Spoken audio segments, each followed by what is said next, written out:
Hi, welcome to our second podcast होइन आज चाहिँ हामीसँग हाम्रो अर्को विकिपीमा पढ्ने साथी हुनुहुन्छ जो नेपालबाटै हुनुहुन्छ र पहिलाकोलाई धेरै तपाईँहरूले माया गरिदिनु भयो र सेकेन्ड है हाम्रो कुनै पनि यो फिल्टर हुँदैन जस्तो छ त्यस्तो नै आउँछ होला र साथी तिम्रो नाम चाहिँ भन ल धन्यवाद साथी तपाईँसँग भेट भएकोमा। मेरो नाम प्रदीप कुमार शाह, मेरो घर चाहिँ सिरा लाहान, अनि मेरो चाहिँ बिपिपी युनिभर्सिटी आएको आधै महिना भयो। मेरो course MSc management with project management हो। मेरो चाहिँ qualification background bachelor civil engineer हो। उसको ल अब ऊ चाहिँ आएको नेपाल आएको 1.5 वर्ष यहाँ नेपालदेखि युके आएको 2.5 महिना भयो होइन ल ऊ त्यसो भए तिमी मार्चमा आएको होइन मार्च कति आएको मार्च 10 भयो। मार्च 10मा आएर अनि युके कस्तो लाग्दैछ अहिले तिमीलाई? अब पर्सनली भन्दाखेरि ठिकै हो, त्यति पनि नराम्रो भन्नु पनि परेन, किनकि यहाँ स्ट्रगल छ। स्ट्रगल अनुसार सबै थोक पाइन्छ। अनि ल प्रदीपजी तपाईँले त अनि इन्जिनियर भन्नुभयो न तपाईँको ब्याकग्राउन्ड, अनि अहिले चाहिँ कुन कोर्समा अप्लाई गर्नुभयो? MSc management with project management. कतिको सिमिलर लाग्छ तपाईँलाई इन्जिनियरिङ र प्रोजेक्ट म्यानेजमेन्ट? सिमिलरिटी भन्दाखेरि किनकि सिभिल इन्जिनियरमा हामी साइडमा काम गर्दा कुनै प्रोजेक्टमा काम गर्दाखेरि किनकि हामी प्रोजेक्टको अन्डर काम गर्नुपर्छ, या त रोड होस्, बिल्डिङ होस्, या त कुनै ब्रिज होस्, त्यहाँ हाम्रो प्रोजेक्ट हुन्छ। त्यही भएर त्यो प्रोजेक्टलाई हामी कसरी म्यानेज गर्ने अनि त्यसलाई कसरी रन गर्ने गर्नको लागि हामीलाई प्रोजेक्ट म्यानेजमेन्ट या त्यहाँ एउटा प्रोजेक्ट म्यानेजरको जरुर हुन्छ, मतलब चाहियो। इन्जिनियरदेखि प्रोजेक्ट म्यानेजर कोर्स चाहिँ रिलेटेड छ, खुसी हुनुहुन्छ यो कोर्सले? कोर्सले खुसी छु। कति चाहिँ अब हाम्रो भाइ बहिनीहरू साथीहरू हुन्छ नि त ब्याचलर पढ्ने मास्टर्स पढ्ने हुन्छ नि, उनीहरू कोर्स एउटा पढिरहेको हुन्छ एउटामा आउँछ नि त, त्यही भएर यस तपाईँलाई थाहा रहेछ तपाईँको कोर्स कसरी रिलेट होइन। अनि युके आएर तपाईँको फर्स्ट जब चाहिँ के थियो? मेरो चाहिँ फर्स्ट जब कन्स्ट्रक्सनको थियो, अनि सेकेन्ड जब चाहिँ क्याटरिङको थियो। मतलब 2 दिन गरेको, फर्स्ट दिन कन्स्ट्रक्सन, 2 दिन कन्स्ट्रक्सनमा र सेकेन्ड दिन क्याटरिङमा, अनि त्यसपछि कन्टिन्यू 1 महिना कारवासमा गरेँ। तपाईँले धेरै राम्रो आउने आएको कति दिनमा युकेमा आएको कति दिनमा काम पाउनुभयो तपाईँ? मेरो युके आएको म भोलिपल्टैबाट म काम गर्न लागेँ। ऊ भनेको त्यसो भए त one of the luckiest guys होइन, त्यो भनेको 100मा 1-2% मात्र होइन युकेमा त्यसरी आएर स्टुडेन्टले पाएको हाम्रो थाहा पाउँछ न। इभन मेरो पनि फर्स्ट जब भने 1 विक पछि नै लागेको थियो, त्यस्तो थिएन। त्यसो भए अनि अहिले चाहिँ के छ जबको कन्डिसन? जबको कन्डिसन सुरुमा त ठिकै थियो, बिचमा अलि बिग्रियो, अनि अहिले फेरि ठिकै छ। अहिले एनआईमा हो कि क्यासमा? पहिलाको जब त क्यासमै थियो होला है हजुरको? पहिला क्यासमै थियो, अहिले चाहिँ एनआई गरिरहेको छु।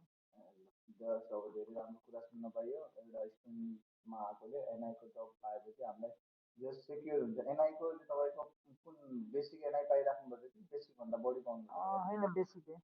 बेसिक हाम्रो अहिले 12.71 छ, त्यसले गर्दाखेरि हाम्रो कति लगभग 1060 हुन्छ एराउन्ड, प्लस अब क्यास इनह्यान्ड अलिअलि हानिहालेपछि जस घर पठाउन उ गर्नु चाहिँ हुन्छ होइन। अनि तपाईँको बिपिपीको पढाइ कस्तो लागिरहेको छ अहिले? हाम्रो धेरै नै भइसक्यो, 5 वर्ष। बिपी युनिभर्सिटीको पढाइ खास भन्नुपर्दा मतलब पढाइ त त्यति गतिलो छैन, तर यहाँको इन्भाइरोमेन्ट अलि मतलब फ्रेन्डली छ। यहाँको इन्भाइरोमेन्ट मतलब यहाँ नेप्लिजहरू र इन्डियनहरू भएकोले गर्दा यहाँ विद्यार्थीहरूलाई घुलमिल गर्न, कुराकानी गर्न त्यति सहज म देखिरहेको छु। पढाइ त खासै छैन।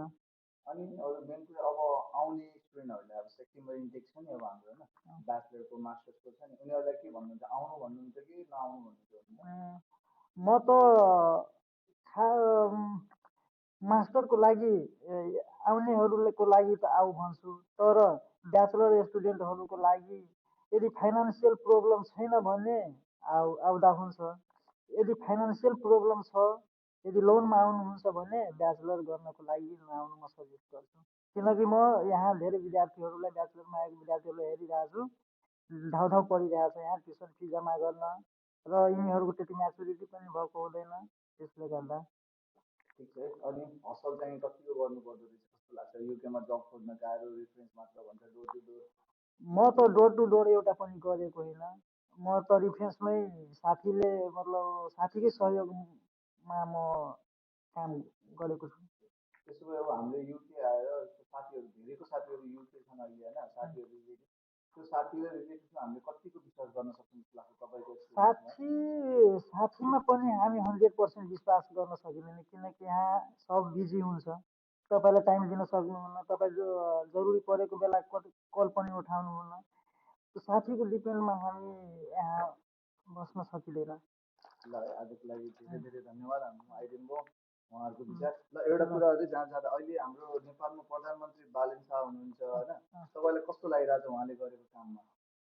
उहाँले गरेको काम मलाई त धेरै राम्रो लाग्छ, किनकि ऊ बोल्ने कम र काम चाहिँ कम बोलेर काम चाहिँ बढी गर्ने मान्छे हो। तपाईँ त्यसको बालेनको फ्यानै हुनुहुँदो रहेछ बालेन।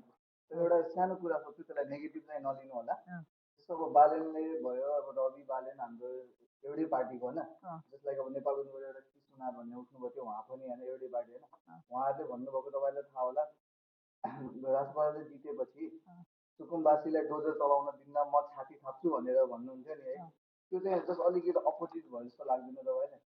अपोजिट यस्तो मतलब डोजरै नचलाउने, किनकि जुन रियल सुकुमवासी छ त्यसलाई त हटाउनु पर्छ कि परेन?